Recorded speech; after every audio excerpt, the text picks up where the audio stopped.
Hello बच्चों, कैसे हैं आप सभी। मैं अंकित खींची आप सभी का अपने यूट्यूब चैनल पर स्वागत करता हूं। तो जैसा कि आपको पता होगा कि आज हम बात करने वाले बेटा वर्ब एडवांस के बारे में।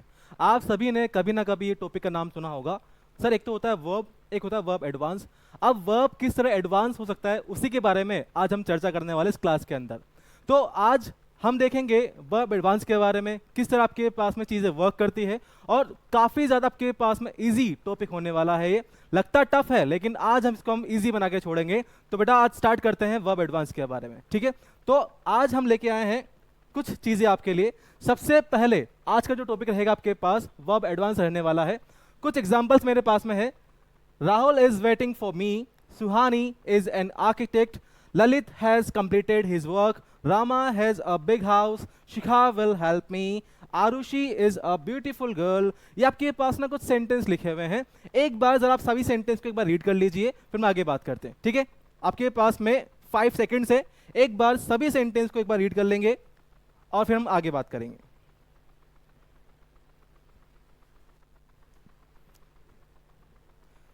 हो गया, ठीक है। देखो आपके पास आगे, Mahak is an honest girl, Radhika and Raman have gone to Shimla, Sahil can solve my problem, Muskan is really very intelligent girl, Payal likes to play the guitar, Ramveer has not paid the bill yet. ये आपके पास कुछ सेंटेंस रहने वाले हैं। अब कोई ना कोई रीजन तो रहा होगा सर ये सेंटेंस देने का। हमने स्टार्टिंग में ही आपको सेंटेंस दे दिया ना, आपको कुछ लॉजिक बताया ना थ्योरी बताई, लेकिन इसका रीजन है। रीजन क्या है? आप सभी को ना इन सेंटेंस का पार्ट ऑफ स्पीच बताना होगा कि कौन सा सेंटेंस में कौन सा वर्ड किस तरह से वर्क कर रहा है। फर्स्ट आपके पास लिखा हुआ है राहुल इज वेटिंग फॉर मी। तो हम देखेंगे यहां पर राहुल इज वेटिंग फॉर मी में कौन सा वर्ड किस तरह से काम कर रहा है। सुहानी इज एन आर्किटेक्ट, कौन सा वर्ड क्या होने वाला है, इनकी बात हम अभी थोड़ी देर बात करने वाले हैं। तो कुछ चीजें पहले आपके पास रहेगी यहां पर। There are many types of verb. कुछ हमारे पास में वर्ब्स होती है और वर्ब हम किस तरह से देख सकते हैं उनकी बात करते हैं। फर्स्ट आपके पास रहेगी, आपने देखा होगा, आपने पढ़ा होगा कि सर वर्ब ना 2 टाइप की होती है। एक तो कौन सी? हेल्पिंग वर्ब, और एक कौन सी होती है आपके पास में जिसे मेन वर्ब कहा जाएगा। There are 2 types of verb, एक मेन हेल्पिंग वर्ब हो जाएगा, दूसरा कौन सा हो जाएगा? मेन वर्ब हो जाएगा। अब बेटा आपके पास ना हेल्पिंग वर्ब के अंदर भी कैटेगरी आती है। कैटेगरी कैसे आती है सर? हेल्पिंग वर्ब में आपके पास ना एक आएगा प्राइमरी वर्ब। प्राइमरी वर्ब के पास में क्या होता है? ऐसे वर्ब जिन्होंने टेंस बनाए हैं, एक्टिव वॉइस, पैसिव वॉइस बनाया है, नरेशन बनाया है, उन्हें क्या कहा जाएगा? प्राइमरी वर्ब कहा जाएगा। और प्राइमरी वर्ब के अंदर आपके पास में मेनली 3 ही वर्ड्स आ सकती हैं। बी आएगा, हैव, एंड आपके पास में क्या आ जाएगा बेटा? डू आने वाला है। रिपीट करना सर, आपके पास में क्या आएगा? बी, हैव एंड डू आने वाला है। मेरा आपसे एक क्वेश्चन रहेगा कि किसी भी वर्ब की कितनी फॉर्म होती है? आज का सबसे फर्स्ट क्वेश्चन आपके पास रहेगा, हमारे पास ना किसी भी वर्ब को सोल्व करने के लिए, वर्ब की फॉर्म बनाने के लिए कितनी फॉर्म हम वर्ब की ले सकते हैं? आपके लिए क्वेश्चन है, बताओ जरा। सभी से एक क्वेश्चन है कि किसी भी वर्ब की कितनी फॉर्म हमारे पास में हो सकती है? सही बताएंगे, फिर हम आगे बात करते हैं।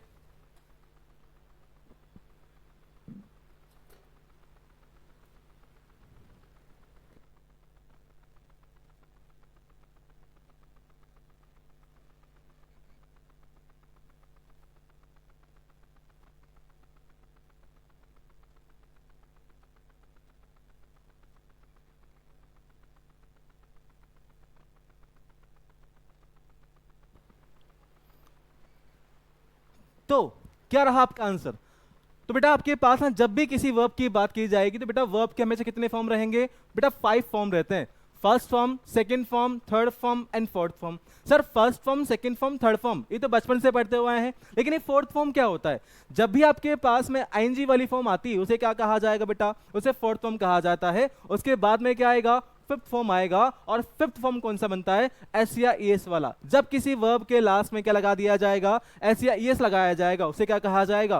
फिफ्थ फॉर्म कहने वाले हैं।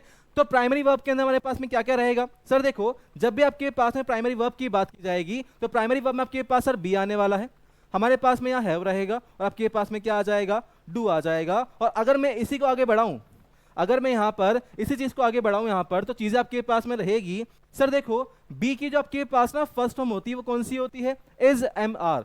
जो बी की सेकंड फॉर्म है वो क्या हो जाएगा? Was, were. और बी की थर्ड फॉर्म क्या आ जाएगी आपके पास में? Sir being. और फोर्थ कौन सी आ जाएगी आपके पास में? बीइंग होने वाली है, बोले तो आईएनजी वाली फॉर्म देखने को मिलेगी। सेम आपके पास में सर हैव लिखा हुआ है, हैव की फॉर्म क्या बनेगी? हैज, हैव एंड हैड रहेगा, और डू के पास में क्या आ जाएगा, डू, डज और डिड हमें देखने को मिलेगा। जितनी भी आपके पास में प्राइमरी वर्ब है 90% केसेस के अंदर ये आपके पास में क्या बनेगा बेटा, हेल्पिंग वर्ब बनती है। हमने क्या बोला, 90% केसेस में जितनी भी आपके पास में प्राइमरी वर्ब रहेगी वो क्या बनेगी, आपकी हेल्पिंग वर्ब। सर 90% क्यों बोल रहे हो, 100% बोल दो ना। बेटा रीजन है, एक रीजन आपके पास में आता है, कभी कभी सेंटेंस के अंदर आपके पास जो हेल्पिंग वर्ब है वो आपका मेन वर्ब भी बन सकता है। वो कब बनेगा आगे हम बात करेंगे। हमने देखा प्राइमरी वर्ब के बारे में, 3 प्राइमरी वर्ब होती है, बी, हैव एंड डू आपके पास आ जाएगा। सेकंड आपके पास रहेगा मॉडल। मॉडल आपके पास में क्या होता है बेटा, मॉडल की जो काउंटिंग की मैं बात करूं, नंबर में आपके पास जो मॉडल होंगे बेटा कितने रहेंगे, 13 मॉडल होने वाले हैं। कौन कौन से आपके पास रहेंगे sir, can, could, may, might, will, would, shall, should, need, dare, must, use to और ऑट टू आपके पास रहने वाला है। ये भी आपके पास में वर्ब है, वर्ब का पार्ट है, और जब आपके पास मॉडल है ये भी आपके पास में क्या है बेटा, वर्ब का पार्ट होने वाला है। फिर हम आते हैं मेन वर्ब के ऊपर। मेन वर्ब किस तरह काम करता है, there are 2 types of main verb. First one is finite verb और सेकंड वन आपके पास में क्या आ जाएगा, नॉन फाइनाइट वर्ब आ जाएगा। अब सर ना फाइनाइट वर्ब के भी टाइप होते हैं, आपके पास में क्या आ जाएगा, ट्रांजिटिव, और क्या आ जाएगा आपके पास में, इंट्रांजिटिव। नॉन फाइनाइट की बात करूं तो क्या आ जाएगा, इन्फिनेटिव, जिरंड और पार्टिसिपल आ जाएगा। सर ट्रांजिटिव क्या होता है, इंट्रांजिटिव क्या होता है, ये भी बता दो। आपने सुना होगा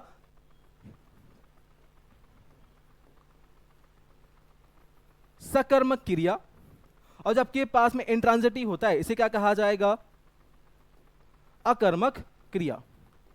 सकर्मक क्रिया और अकर्मक क्रिया। सर अभी भी समझ नहीं आया कि सकर्मक क्रिया क्या होगा, अकर्मक क्रिया होगा। इजी वे में बता दो बेटा, जब भी आपके पास ना ऐसी वर्ब्स जो अपने बाद में हमेशा ऑब्जेक्ट लेती है उन्हें क्या कहा जाएगा, सकर्मक या फिर ट्रांजिटिव कहा जाएगा। और ऐसी वर्ब्स जो अपने बाद में खुद का ऑब्जेक्ट नहीं लेती या जो विदाउट ऑब्जेक्ट आती है उन्हें क्या कहा जाएगा, उन्हें इंट्रांजिटिव वर्ब कहा जाएगा। इतनी बात क्लियर है।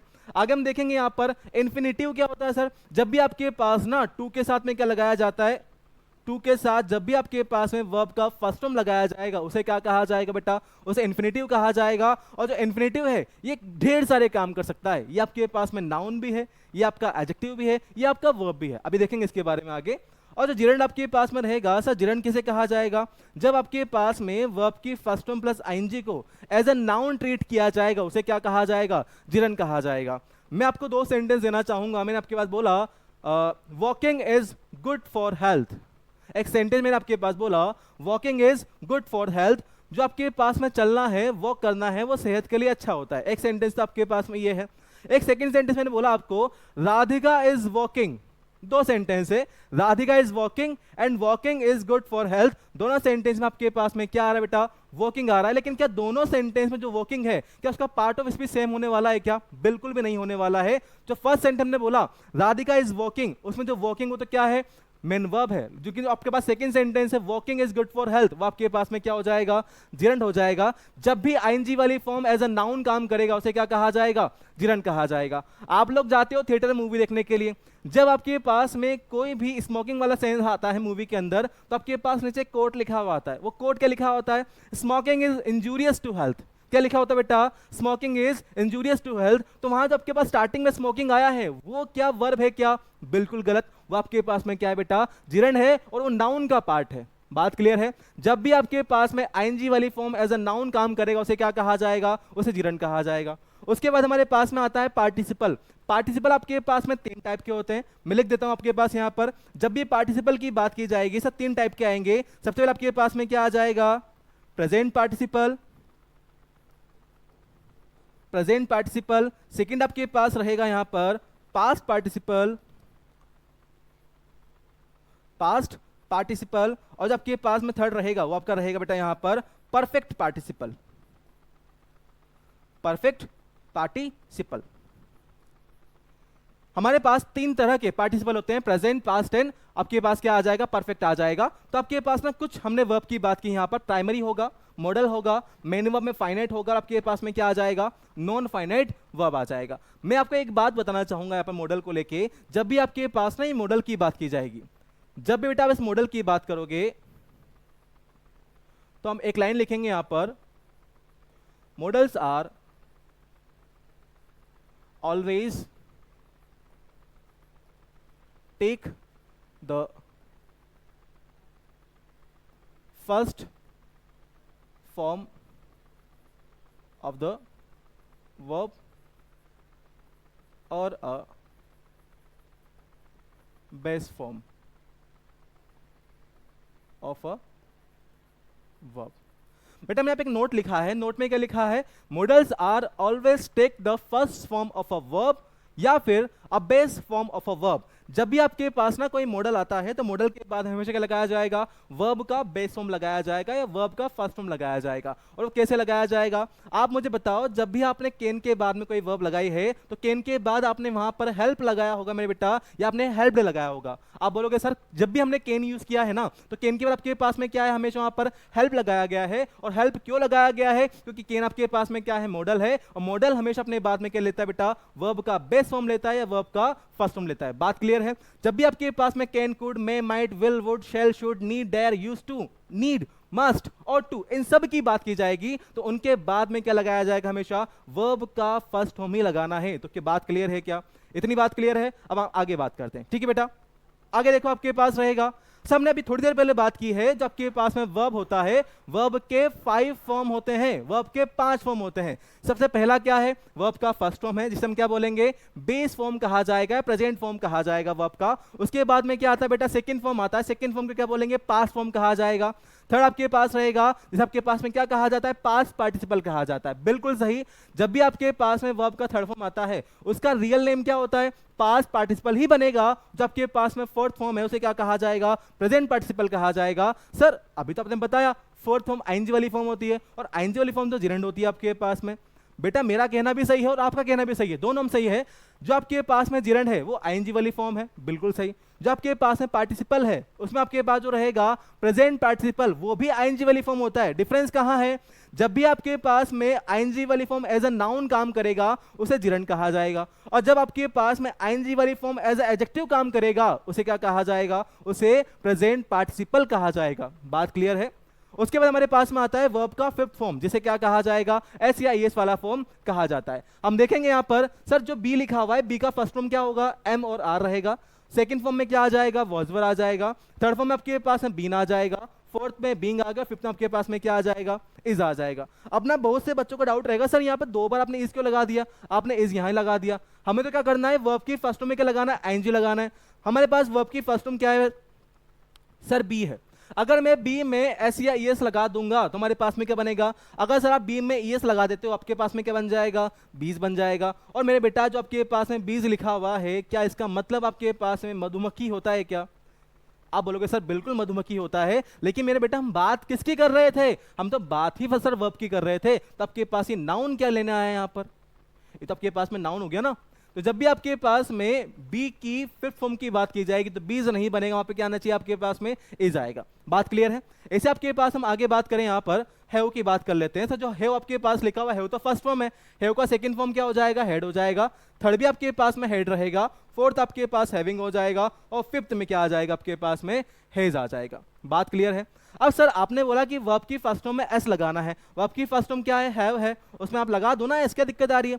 तो आपके पास क्या बन गया, सर हैव्स बन गया। और जो आपके पास में हैव्स है इसका मीनिंग क्या होता है, सर इसका मीनिंग आपके पास में क्या बनेगा, रिच पीपल हो जाएगा। तो मेरे बेटा क्या ये फिर से आपके पास में नाउन हो गया क्या? अगर ये फिर से आपके पास में नाउन हो गया है तो सर आपके पास हमें क्या चाहिए, वर्ब चाहिए था, लेकिन क्या बन गया, नाउन बन गया। तो इसे भी आपके पास में रॉन्ग माना जाएगा, हमने यहाँ पे क्या लगा दिया, हैज लगा दिया। बात क्लियर है। उसके बाद सेकंड देखो यहाँ पर लिखा हुआ आपके पास में डू है। सर डू तो वर्ब की फर्स्ट फॉर्म है, सेकंड फॉर्म में डिड आ जाएगा, थर्ड फॉर्म में डन आ जाएगा, फोर्थ में डूइंग आ जाएगा, और फिफ्थ में क्या आ जाएगा, ईएस वाली वर्ब आ जाएगी, तो बोले तो डज आ जाएगा। तो किसी भी वर्ब की आपके पास ना कितनी फॉर्म बन सकती बेटा, 5 फॉर्म देखने को मिलेगी। बात क्लियर है। अब ना हमने कुछ क्वेश्चन आगे छोड़े थे, ये आपके पास सामने है। देखो, Rahul is waiting for me, Suhani is an architect. एक सेंटेंस हमने दिए थे आपको, और हमने बोला था कि आपको ना इन सेंटेंस का पार्ट ऑफ स्पीच बताना है, क्योंकि जब तक आपको हर सेंटेंस में वर्ड जो आपके पास में आया हुआ है उसके पार्ट ऑफ स्पीच का नॉलेज नहीं है, तब तक आपका नॉलेज अधूरा माना जाएगा। क्योंकि कोई भी वर्ड अपना पार्ट ऑफ स्पीच फिक्स नहीं करता है, सेंटेंस के अकॉर्डिंग वो आपके पास ना चेंज होता रहता है। चेंज कैसे होता रहता है उसकी बात कर लेते हैं। फर्स्ट आपके पास लिखा हुआ बेटा, राहुल इज वेटिंग फॉर मी। तो मैं आपसे पूछना चाहूंगा इस सेंटेंस में कौन सा वर्ड क्या काम कर रहा है, तो देख लेते हैं। सर जो आपके पास जो लिखा हुआ राहुल है, या आपके पास जो राहुल लिखा हुआ है यहाँ पर, इसकी मैं बात करना चाहूँ तो राहुल को देख लेते हैं। सर देखो, ये आपके पास जो राहुल है, क्या ये स्टार्टिंग में आ रहा है? बिल्कुल सर, स्टार्टिंग में आ रहा है। इसे आपके पास ना क्या कहा जाएगा सर? इसे सब्जेक्ट कहा जाएगा। इतनी बात क्लियर है? जब भी आपके पास ना सेंटेंस के स्टार्टिंग में वर्ड आता है उसे क्या कहा जाएगा? सेंटेंस में सब्जेक्ट कहा जाएगा। सर सब्जेक्ट के बाद में क्या आता है? सब्जेक्ट के बाद आपके पास बेटा वर्ब आती है। सब्जेक्ट के बाद में क्या आता है सर? वर्ब आती है। और जब आपके पास ना वर्ब होगी वो कितने टाइप की होती है सर? दो टाइप की होती है। एक आपके पास में क्या रहेगा? एचवी, और आपके पास सेकंड कौन सा रहेगा बेटा? आपके पास रहने वाला एमवी रहने वाला है। सर एचवी क्या होता है? एचवी कहा जाएगा हेल्पिंग वर्ब, और एमवी क्या हो जाएगा? मेन वर्ब हो जाएगा। तो आप देखो यहाँ पर जो इज लिखा हुआ है, ये आपके पास में जो इज है इसे क्या कहा जाएगा बेटा? इसे एचवी कहा जाएगा। और जो वेटिंग आपके पास लिखा हुआ है इसे क्या कहा जाएगा? इसे एमवी कहा जाएगा। बात क्लियर है? एचवी और एमवी आपके पास आ जाएगा। अब क्या मेरे पास में जो लास्ट में मी आया है वो क्या मी वाकई में इस वर्ब का ऑब्जेक्ट है क्या? बिल्कुल भी नहीं होने वाला है ऐसा। आपके पास देखो मी से पहले क्या लिखा हुआ है सर? मी से पहले आपके पास ना फोर आया हुआ है, और फोर आपके पास में पार्ट ऑफ स्पीच का कोडिंग क्या होता है? प्रेपोजिशन कहा जाता है। और जब भी आपके पास ना प्रीपोजिशन आता है तो एक सिंपल सा आपके पास रूल बनता है, जब भी हमारे पास ना सर कोई भी प्रीपोजिशन आएगा, जब भी सर हमारे पास में कोई भी प्रीपोजिशन आपके पास में देखने को मिलेगा, तो प्रीपोजिशन के बाद में हमेशा में क्या लगाना होता है? ऑब्जेक्टिव केस लगाना होता है। ऑब्जेक्टिव केस यहां पर लगाना होता है। तो आप देख लो जरा यहां पर जो मी लिखा हुआ है मेरे बेटा, क्या ये ऑब्जेक्टिव केस ही है क्या? बिल्कुल सर। तो आपके पास ना ये ऑब्जेक्ट तो है मी, लेकिन किसका ऑब्जेक्ट है सर? ये प्रीपोजिशन का ऑब्जेक्ट है, ये वर्ब का ऑब्जेक्ट नहीं माना जाएगा। इसे हम क्या बोलेंगे यहाँ पर सर? जो मी लिखा हुआ है ना आपके पास, ये क्या हो गया? हमारा पीओ हो गया। पीओ का मीनिंग क्या हो जाएगा सर? ये आपके पास बनेगा प्रीपोजिशनल ऑब्जेक्ट होने वाला है। ठीक है, बात क्लियर है? तो राहुल इज वेटिंग फॉर मी, हमारे पास हमने सेंटेंस का पूरा कर दिया, पासमॉर्टम कर दिया। अब जरा देखो सर बेटा, यहाँ पर राहुल लिखा हुआ है, राहुल सेंटेंस का सब्जेक्ट था। अगर गौर से देखोगे ना तो राहुल आपके पास ना किसी पर्सन का नेम भी है। अगर सर ये पर्सन का नेम होगा, अगर सर आपके पास ही किसी पर्सन का यहाँ पर नेम हो गया है, तो सर हमने एक बात आपने पहले पढ़ाई थी, पूरे वर्ल्ड में कोई भी चीज जिसका नाम होगा उसे क्या कहा जाएगा? उसे तो नाउन कहा जाएगा। तो इस हिसाब से आपके पास जो राहुल लिखा हुआ है, क्या राहुल हमारा नाउन होगा नहीं होगा? बिल्कुल होगा। अब सेकेंड सेंटेंस आपके भरोसे छोड़ा है मैंने, सुहानी इज एन आर्किटेक्ट। इसमें आपके पास में कौन सा वर्ड क्या काम कर रहा है वो आप मुझे बताओगे। चेक कर लो आपके पास, सुहानी इज एन आर्किटेक्ट। मुझे एक चीज से पता है सर, सुहानी जो आपके पास लिखा हुआ है ना, सुहानी किसी पर्सन का नेम है। अगर सर वो पर्सन का नेम है तो आपके पास क्या हो जाएगा? नाउन हो जाएगा। इतनी बात तो मुझे भी पता है। अब आगे आपके पास जो रहेगा, आगे आप सेंटेंस बताओ। सर सुहानी आपके पास ना ये नाउन हो जाएगा। ठीक है भाई, मुझे बस इतना जानना है जो आपके पास जो इज लिखा हुआ है ना, ये क्या है? आप सभी जो आंसर दोगे, हो सकता है आपका आंसर गलत हो।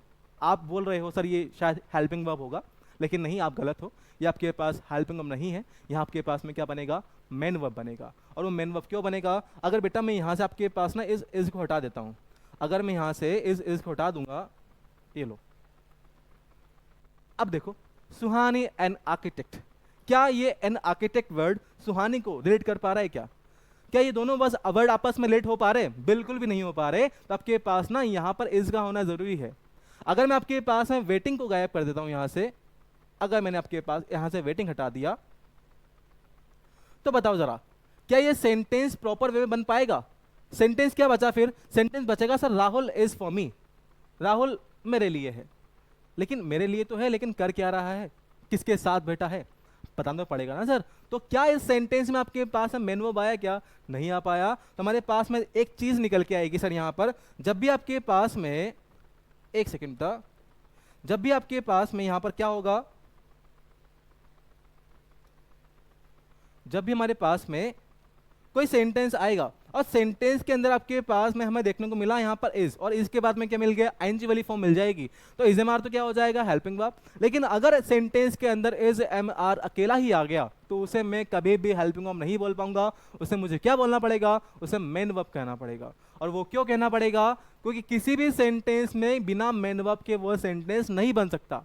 अगर मुझे कोई सेंटेंस बनाना है तो उस सेंटेंस में मेन वर्ब का होना जरूरी है। तो यहाँ देखो, अगर मैं यहाँ पर इज को हेल्पिंग वर्ब मान लेता हूँ, अगर मैं इस को मान लेता हूँ यहाँ पर हेल्पिंग वर्ब मान लेता हूँ, तो मुझे बताओ मेरे बेटा, यहाँ जब आपके पास मेन वर्ब है वो किसको मानोगे? मान पाओगे? नहीं मान पाओगे ना। तो आपके पास होगा क्या सर? यहाँ पे ना इस को आप हेल्पिंग वर्ब मत मानो, यहाँ मान लो इसको मेन वर्ब मान लो। तो आपके पास में इज क्या हो जाएगा? मेन वर्ब हो जाएगा। और सर जो एन लिखा हुआ है तो आपका हो गया आर्टिकल।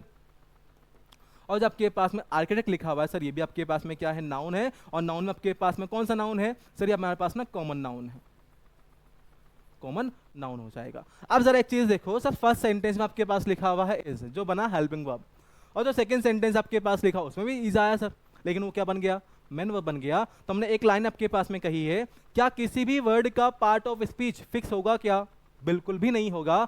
हर वर्ड का पार्ट ऑफ स्पीच चेंज होता रहता है सेंटेंस के अकॉर्डिंग।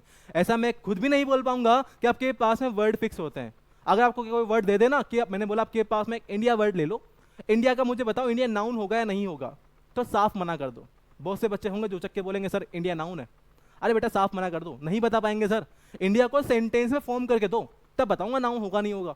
क्योंकि इंडिया आपके पास ना दो का आंसर आएगा, इंडिया आपके पास में व्हाट का भी आंसर है, इंडिया आपके पास में वेयर का भी आंसर है। तो एक ही वर्ड अलग, दो वर्ड का अलग आंसर हो पा रहा है, तो उसके दो आंसर निकल के आएंगे। तो मैं फिक्स हो पाऊं इंडिया के लिए कि इंडिया नाउन ही है, ऐसा कहना गलत हो जाएगा। बात क्लियर है। थर्ड सेंटेंस आपके पास लिखा हुआ है Lalit has completed his work. अब आप सभी को पता होगा सर, ललित हमारे पास में क्या हो गया, किसी पर्सन का नेम है। अगर आपके पास नेम बन रहा है सर ये क्या हो जाएगा सर, ये हो गया हमारे पास में नाउन हो गया। उसके बाद जो हैज लिखा हुआ है सर, ये हमारे पास में क्या है, ये हेल्पिंग वर्ब है। कंप्लीटेड आपके पास में क्या हो जाएगा, मेन वर्ब हो जाएगा। और मेन वर्ब में आपके पास में कौन सा वर्ब है सर, आपके पास ये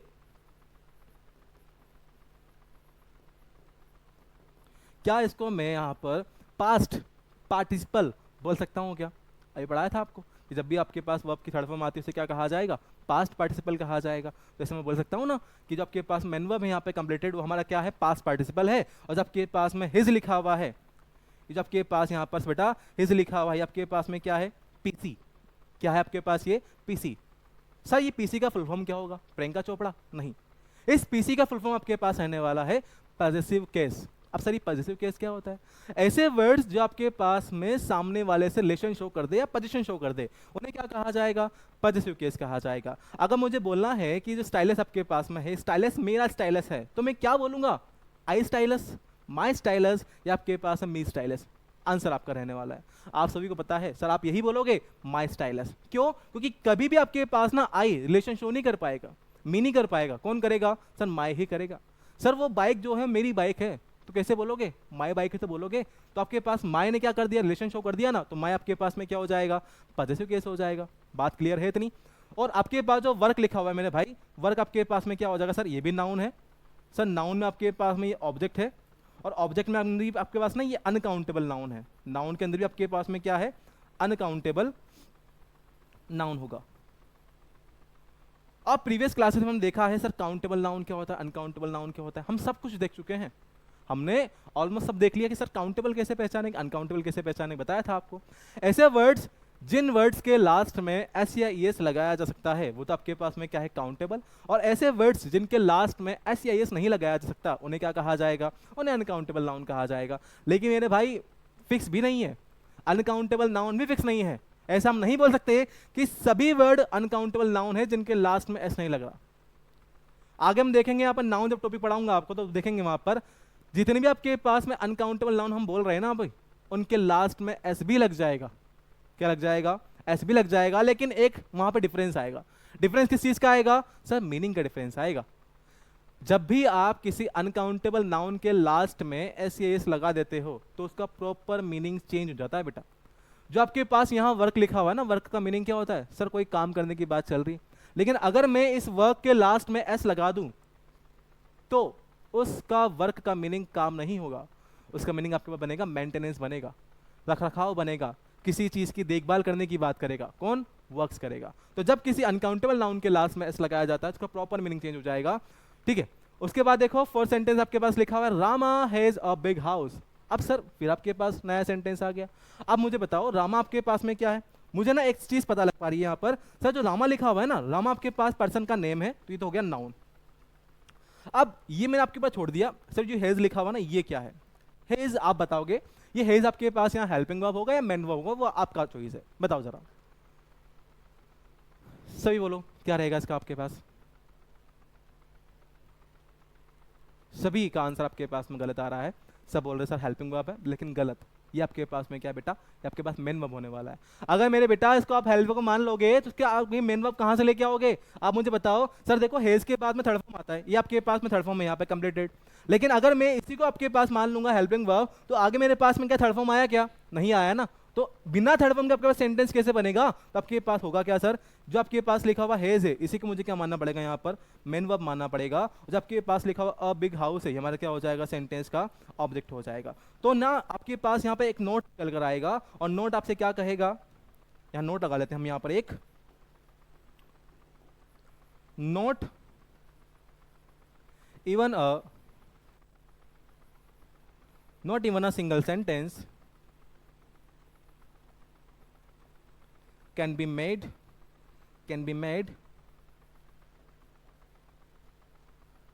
without a main verb। जरा एक बार ये नोट रीड कर लो, फिर आगे बात करते हैं। हमने नोट के लिखा not even a single sentence can be made without a main verb. इसका मीनिंग क्या होगा सर? ऐसा कोई भी सेंटेंस नहीं है जो बिना मेन वर्ब के बन जाए। इसी रीजन से आपके पास ना मुझे हेज को क्या मानना पड़ेगा, वहां पर मेन वर्ब मानना पड़ेगा। अरे सर हम याद कैसे करेंगे, हम तो भूल जाएंगे। आपको तो चलो पता है, लेकिन हम कैसे याद रखेंगे? बड़ा सिंपल सा है। अगर आपके पास ना हेजव के बाद में थर्ड फॉर्म आ जाए तो हेजव क्या है, वहां पर हेल्पिंग वर्ब है। लेकिन अगर हेजव अकेला ही आपके पास में आया है ना, तो आपके पास वो क्या बन जाएगा, मेन वर्ब बन जाएगा। इजी है ना। इसे मैंने बोला आपके पास में अगर इजेमार के बाद में आईएनजी वाली फॉर्म आ गई तो इजेमार क्या है, हेल्पिंग वर्ब है। लेकिन अगर इजेमार अकेला आ गया तो आपके पास वो क्या बन जाएगा, मेन वर्ब बन जाएगा। आगे देखो यहाँ पर शिखा विल हेल्प मी। शिखा आपके पास में क्या होगा, शिखा आपके पास में क्या होगा सर? हमारा नाउन होने वाला है। बात क्लियर है सर? विल आपके पास जो लिखा हुआ है, विल हमारा क्या हो जाएगा, हेल्पिंग वर्ब हो जाएगा। और वो क्यों हो जाएगा, यहाँ जो आपके पास में विल लिखा हुआ है ना सर, गौर से देखो क्या मेरे भाई, ये विल आपके पास में मॉडल है क्या? अगर आपके पास में विल मॉडल है और आपके पास जो शिखा लिखा हुआ है हमारे पास में क्या हो जाएगा, नाउन हो जाएगा। और अभी आपको एक थोड़ी देर पहले बात बताई थी कि जितने भी आपके पास में मॉडल होंगे वो हमेशा अपने बाद में क्या लेंगे बेटा, वर्ब का बेस फॉर्म लेते हैं। तो आप देखो यहाँ पर जो हेल्प आया हुआ है वो वर्ब का बेस फॉर्म ही तो है। क्या मैं सेंटेंस के पीछे बोल पाऊंगा शिखा विल हेल्प मी? नहीं बोल पाएंगे सर, गलत हो जाएगा। इसलिए आपके पास ना विल क्या है, मॉडल है। अगर वो मॉडल तो वर्ब की फर्स्ट फॉर्म ही आपके पास में आएगी तो हेल्प आपके पास सही हो जाएगा, एज अ मेन वर्ब काम कर रहा है। और जो मी आपके पास लिखा हुआ है हमारा क्या हो जाएगा, सेंटेंस में ऑब्जेक्ट हो जाएगा। ठीक है मेरे भाई, इतनी बात क्लियर है। अब जो लास्ट सेंटेंस आपके पास में 6 वाला, वो आपके हवाले मैंने छोड़ा, एक बार आप देख लो फिर हम आगे बात करते हैं।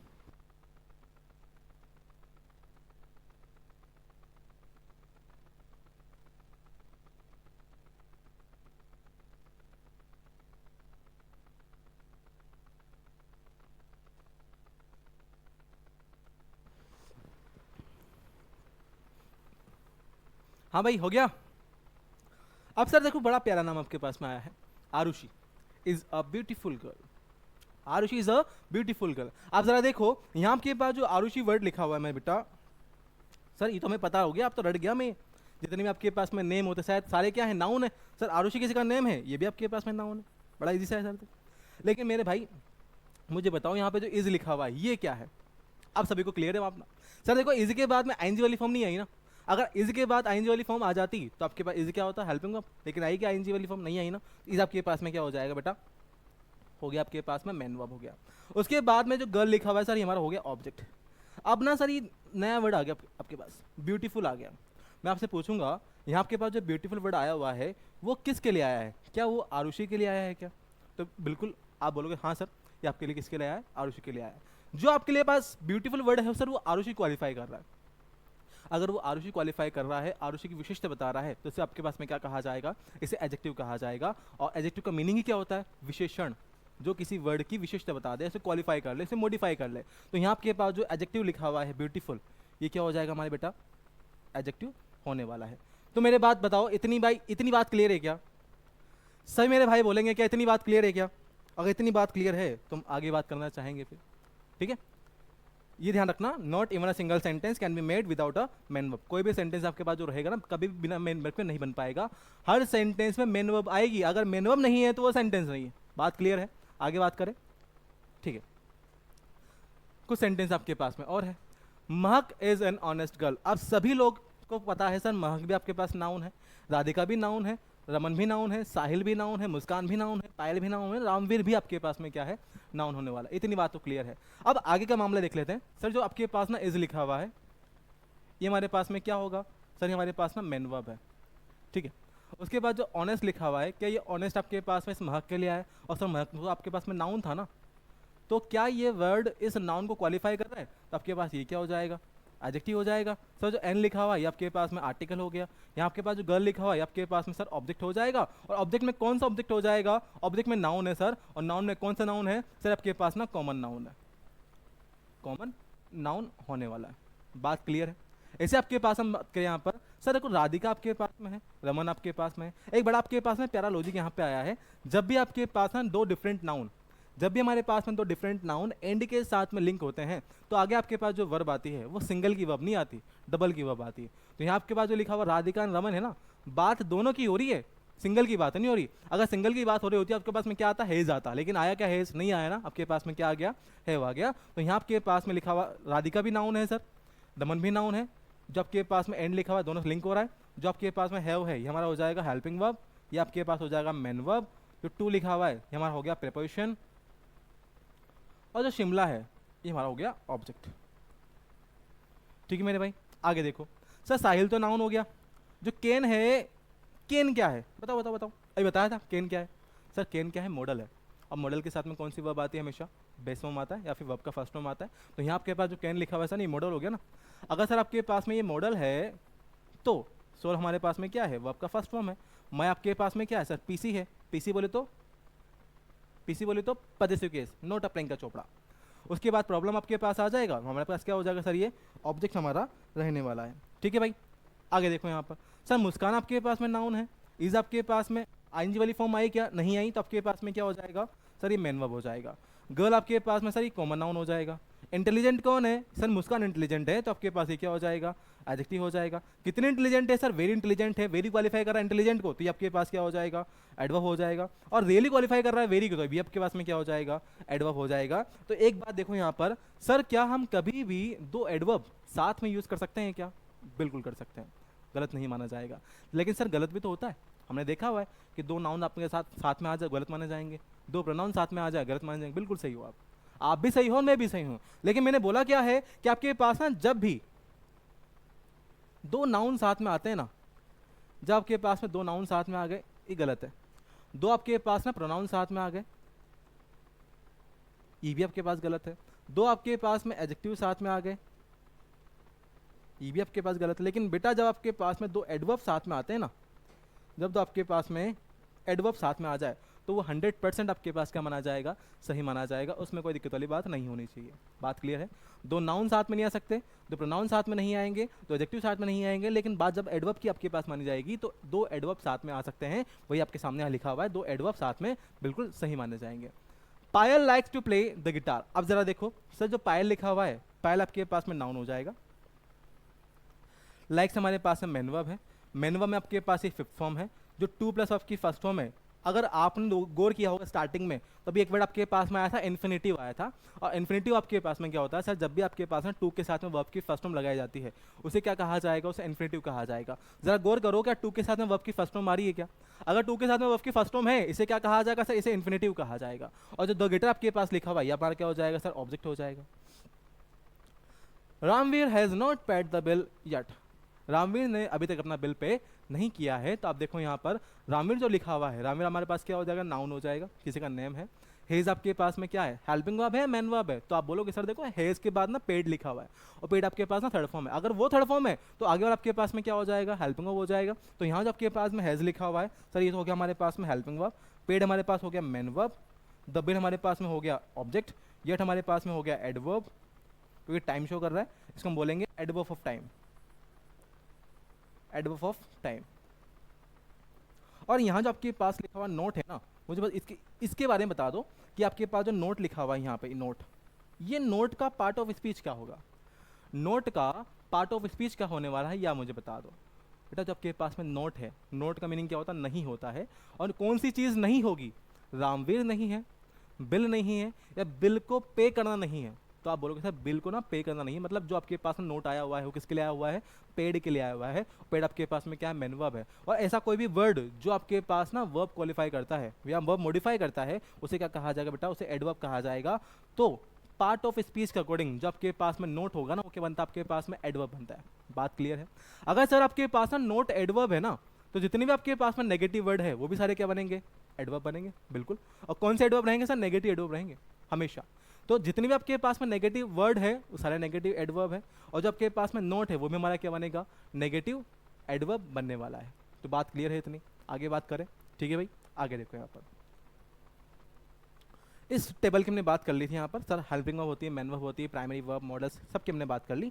उसके बाद देखो यहाँ पर आपको सर कुछ सेंटेंस यहाँ लिखे हुए हैं। Aarohi is a good teacher, Aarohi is eating food, Mahak has had played hockey, Mahak had a hockey. अब ना ये 4 सेंटेंस आपके सामने मैंने आपके लिए दिए हैं, आप जरा देखो और मुझे बताओ कि सर इस सेंटेंस में ना, इन सेंटेंस का पार्ट ऑफ स्पीच क्या होगा, कौन सा वर्ड किस तरह से काम कर रहा है। अभी हम थोड़ा सिखा के आए हैं आपको, ये कुछ सेंटेंस आपके लिए हैं, जरा देखो फिर हम आगे बात करते हैं। देखो जरा,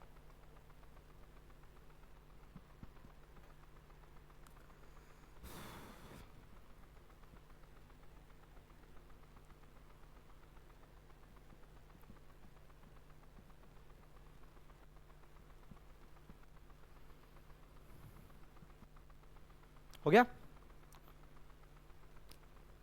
देखा भाई, देखा? आ जाओ। सर जब आपके पास ना आरोही है, देखो ये तो सर सभी को पता है, अब तो आपको लर्न भी हो गया होगा। सर आरोही आपके पास ना किसी का नेम है, नेम आपके पास में नाउन होता है, ये लो सर हो गया नाउन। ये तो बात क्लियर है? क्लियर है। सर यहाँ जो इज है ना और यहाँ जो इज है, अब हमें समझ आ रहा है सर आप कहाँ जा रहे हो, हमें सब समझ आ गया सर आप कहाँ जा रहे हो। आप जा रहे हो हेल्पिंग वर्ब मेन वर्ब वाले लॉजिक पर। आप देखो ऊपर भी इज आया है और नीचे भी आपके पास में इज आया है, डिफरेंस कहाँ है? लेकिन सर ऊपर वाला जो इज है ना उसके बाद में आईएनजी वाली फॉर्म नहीं आई, और जो नीचे वाला आपके पास में इज है उसमें क्या आ गया? आईएनजी वाली फॉर्म आ गई।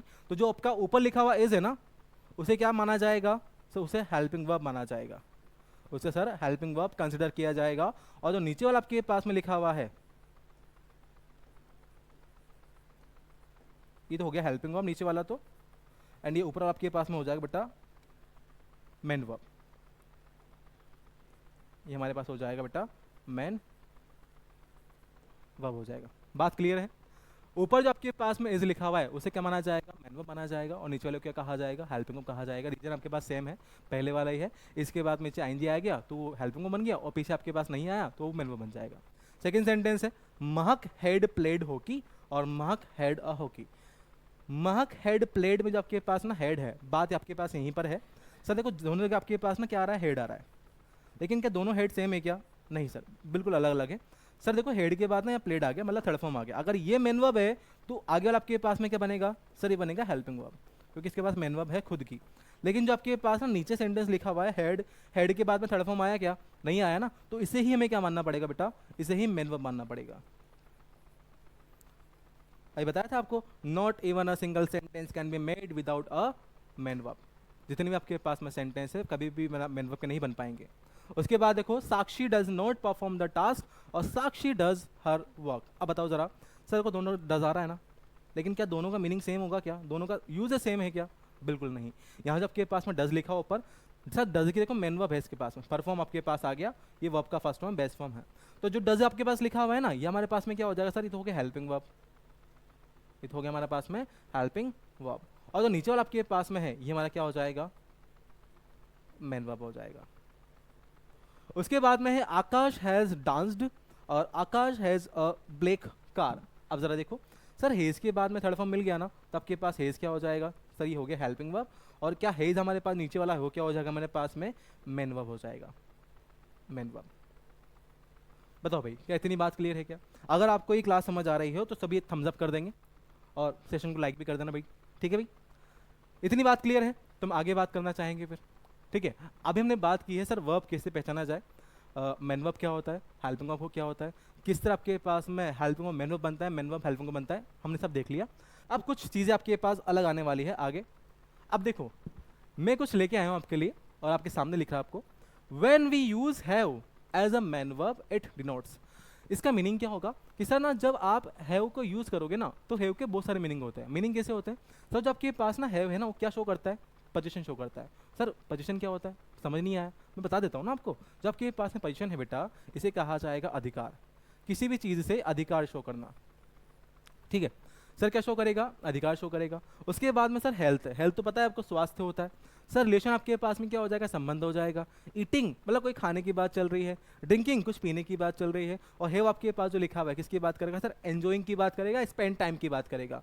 आपने कोई टाइम स्पेंड किया, कोई मजे किए किसी जगह जाकर, वहाँ पे आपके पास क्या बोला जाता है, हैव का ही हम यूज़ करते हैं। तो आपके पास जो हैव है ना, जब as a main verb use होगा तो इसके इन 6 मीनिंग के निकल के मीनिंग निकल के आएंगे।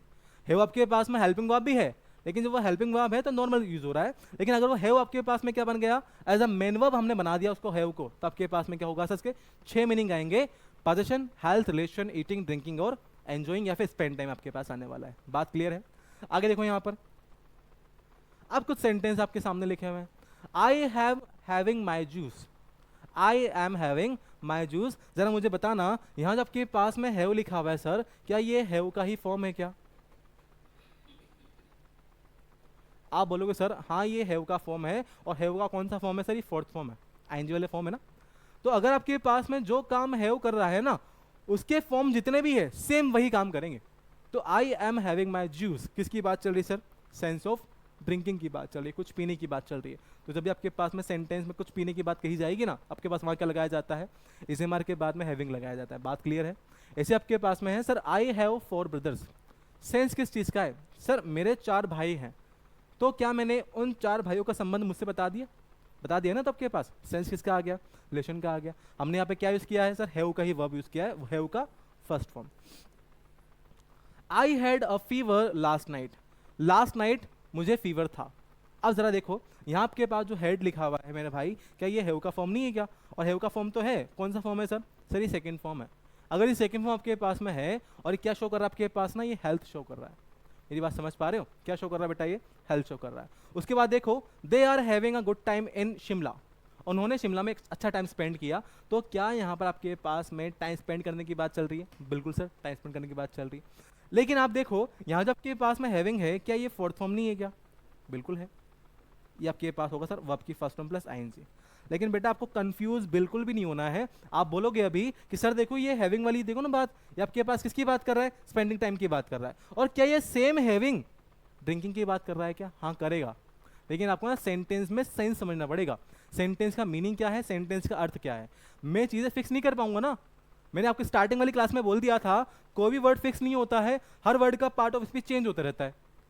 सेंटेंस चेंज होगा, हमारे सेंटेंस का मीनिंग चेंज हो जाएगा। ऊपर जब आपके पास हैविंग लिखा हुआ है, वहाँ सेंस किसका आ रहा है, ड्रिंकिंग का आ रहा है। लेकिन यहाँ जब आपके पास फोर्थ सेंटेंस है, उसमें सेंस किसका आ गया आपके पास में, टाइम स्पेंड करने का आ गया, एंजॉय का सेंस आ गया।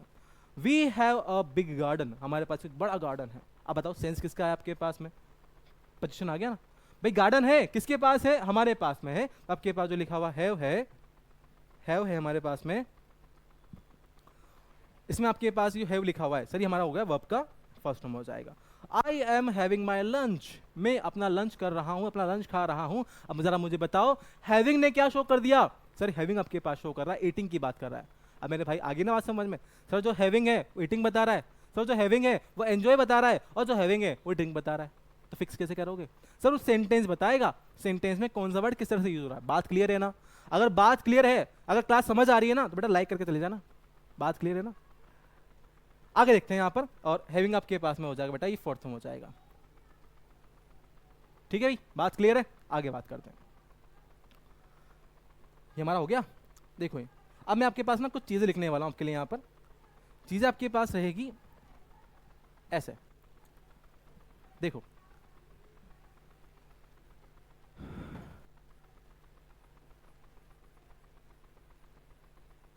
हैज हैड, हैव हैड, और ये हैड हैड। कितने बच्चे ऐसे हैं जो जानते हैं इनके बारे में, has had, have had and had had? कितने बच्चे ऐसे हैं, जरा मुझे बताओ। क्या आपने कभी इनके बारे में सुना, इनके बारे में जाना कि सर हैज हैड क्या होगा, हैव हैड क्या होगा, और सर है हैड हैड क्या होगा, किस तरह इनका यूज़ किया जाएगा? बड़ा इजी सा है बेटा। लेकिन ना हमें अभी तक इनको साथ में पढ़ाया तो गया है, आपके 10th क्लास में ये चीज़ आ गई थी हैड हैड वाली बात तो। लेकिन ना होता क्या है ना, आपके पास ना हम कुछ चीज़ों को बहुत कम यूज़ करते हैं, बहुत रेयर उनका यूज़ किया जाता है। तो हम सोचते हैं सर वो टफ होगा, बिल्कुल भी नहीं है। हैज़ हैड, हैव हैड और हैड हैड बड़ा सिंपल सा है। सिंपल सा कैसे है, एक बात बताऊं, जब भी आपके पास ना, मैं बात करूंगा यहाँ पर, जब भी मैं आपके पास यहाँ बात करूंगा,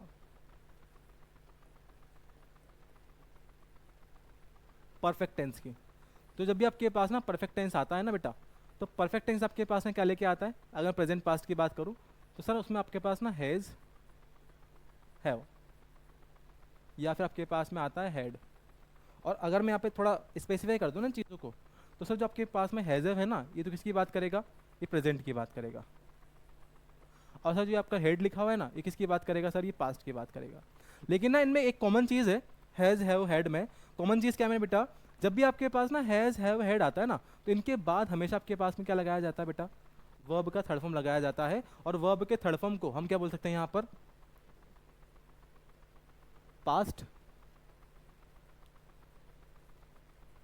पार्टिसिपल बोल सकते हैं। ठीक है, मैं आपके लिए जान करके इतनी ही स्लाइडें लेके आया था, क्योंकि ना मुझे ये चीज़ खुद से पढ़ानी थी आपको। इन चीज़ों को खुद से जब लिखोगे ना तो और समझ आएगा। आप भी नोटबुक में नोट डाउन करना है इस चीज़ को। ऐसा नहीं करना है आपको कि सर का वीडियो पढ़ा हुआ ना देख लेंगे बाद में, ऐसा नहीं करना है। प्रॉपर नोट्स बनाने बेटा।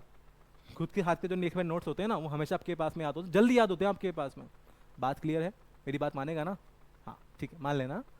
उसके बाद देखो, उसके बाद हमारे पास लिखा है परफेक्ट टेंस। और परफेक्ट टेंस के अंदर आपके पास ना हैज हैव आएगा और सर हेड आता है।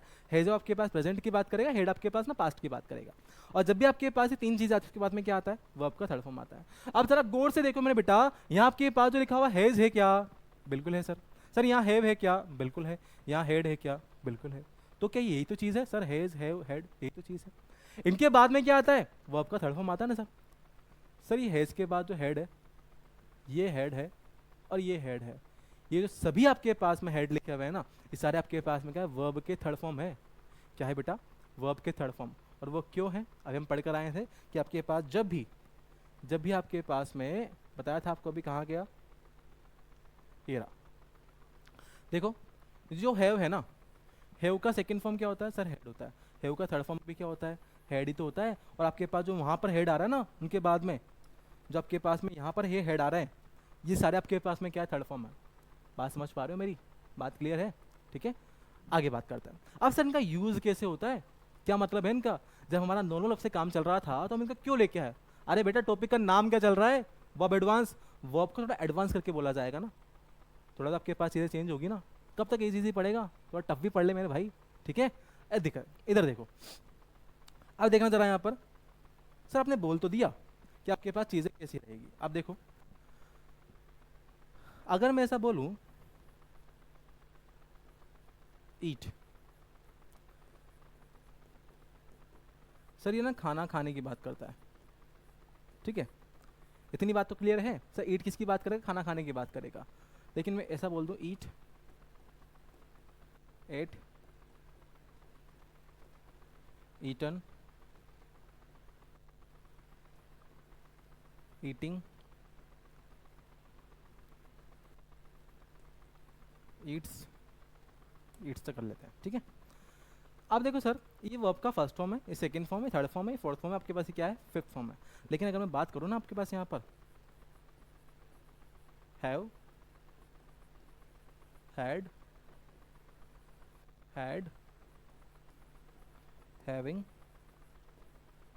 और ये हैज, जरा गौर करो मेरे भाई, क्या ये आपके पास ना जो हमने यहाँ पे चीजें लिखी हैं, क्या ये प्रॉपर इक्वल वे में है क्या? बिल्कुल है सर, बिल्कुल है सर। जब आप ना ईट का यूज नहीं करना आपको खाने के लिए, और आप तब भी आपको सेंस लेके आना है खाने का, तो आप वहाँ पे क्या यूज कर सकते हो? हैव के फॉर्म यूज कर लो। वो क्यों यूज कर लो? क्योंकि अभी आपको थोड़ी देर पहले पढ़ाया था कि जब भी आपके पास ये हैव आता है, किसकी बात करेगा? ईटिंग की बात करेगा? नहीं करेगा? करेगा ना। ईटिंग की बात करेगा, ड्रिंकिंग की बात करेगा, एंजॉइंग की बात करेगा। तो अगर आप इन वर्ब्स को यूज नहीं करना चाह रहे ना सेंटेंस के अंदर, तो आप वहाँ पे क्या यूज कर सकते हो? हैव के फॉर्म यूज कर लो, तो भी सेंटेंस का मीनिंग सेम निकल के आएगा। आप देखो जरा यहाँ पर, अगर मैं आपके लिए यहाँ पर सेंटेंस बना दूं ना, अगर आपके पास मैं सेंटेंस बनाऊं आपके लिए, यहाँ पर एक बड़ा अच्छा सेंटेंस बनाते हैं।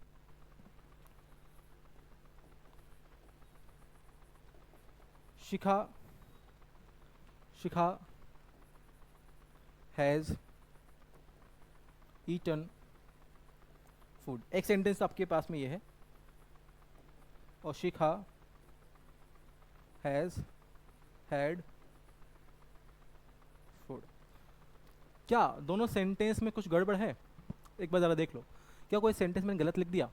कुछ भी गलत नहीं मेरे भाई, बेटा कुछ भी गलत नहीं है। जो मीनिंग आपके पास ऊपर वाले सेंटेंस का है ना, वही सेम मीनिंग आपके पास ना नीचे वाले सेंटेंस का भी है। और वो कैसे है? सर देखो, शिखा हैज़ ईटन फूड, जो आपके पास में सेंटेंस में सेंस आ रहा है ना ईटिंग का, सेम सेंस आपके पास नीचे वाले में भी आ रहा है, हैज़ हेड वाले में। वो क्यों आ रहा है? सर जो आपके पास यहाँ पे हेड लिखा हुआ है ना, यहाँ जो आपके पास में ये हेड लिखा हुआ है, इस हेड का मतलब क्या खाना होगा नहीं होगा? सेम ही तो है। इस हेड का मतलब आपके पास में क्या हो जाएगा सर? ये और ये दोनों इक्वल ही तो है सर, ये और ये दोनों आपके पास में क्या है? इक्वल है। तो जो सेंटेंस का सेंस इसका है ना मेरे भाई, वही सेंटेंस का सेंस किसका आ जाएगा? नीचे वाले सेंटेंस का भी आएगा। तो देखो, ये आपके पास में है नॉर्मल वर्ब, इसको हमने लिखा है नॉर्मल वर्ब के अंदर, और नीचे वाला जो सेंटेंस आपके पास में है मेरे बेटा, इसे आपके पास में क्या कहा जाएगा? वर्ब एडवांस कहा जाएगा। तो बताओ, क्या इतनी बात क्लियर है? क्या इतनी बात क्लियर है तो मुझे बता दो और कमेंट कर दो, सर क्लास समझ आ रही है। अगर आप कमेंट करोगे तो हमें हौसला मिलता है ऐसे नए नए वीडियोस लाने का। तो बेटा थोड़ा लाइक कमेंट कर दिया करो, कंजूसी मत किया करो, आप ही का टीचर हूँ मैं, समझे?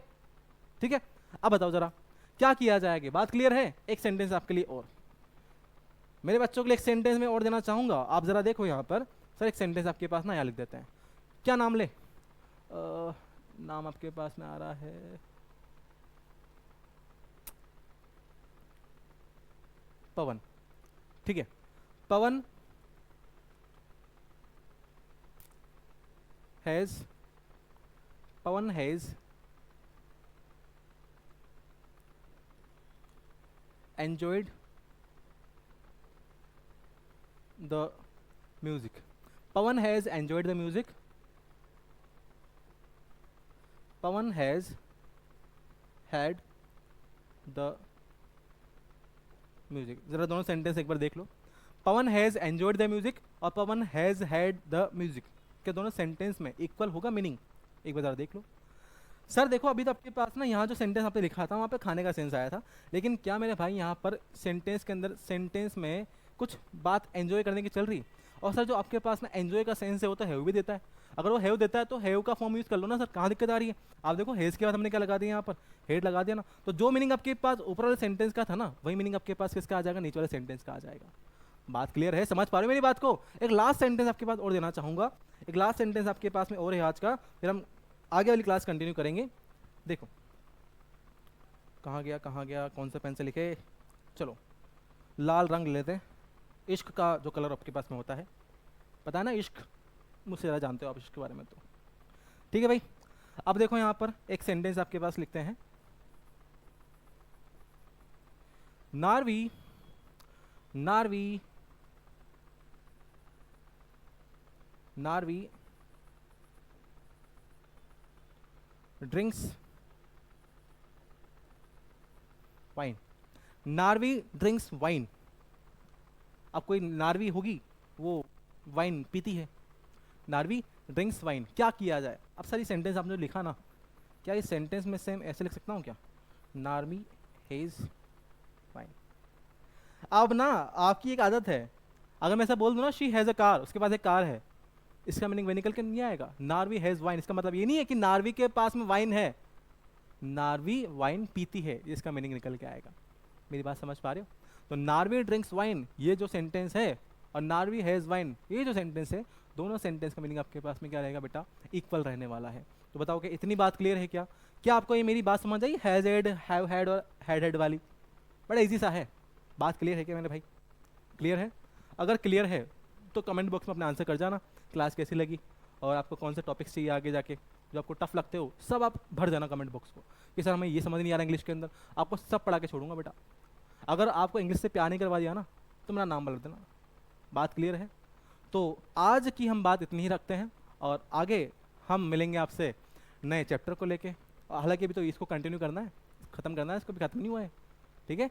आप उसको कंप्लीट करो, अपने नोट्स पेपर बनाओ, इतना कर लो, फिर हम मिलते हैं हमारे नेक्स्ट क्लास में। और अब हम मिलेंगे आपको कल एक नए वीडियो के साथ में, नए जोश के साथ में। तब तक देखते रहिए अंकित सर इंग्लिश, जो आपके लिए एक चैनल है जिस पे आपको हर इंग्लिश के जो चीज़ें आपके पास रहेगी उनको ईजी वे में समझाया जाएगा। और आपका प्यार ऐसे बनाए रखना, लाइक करना, शेयर करना, सपोर्ट करना। जय हिंद। ठीक है बेटा, मिलते हैं कल।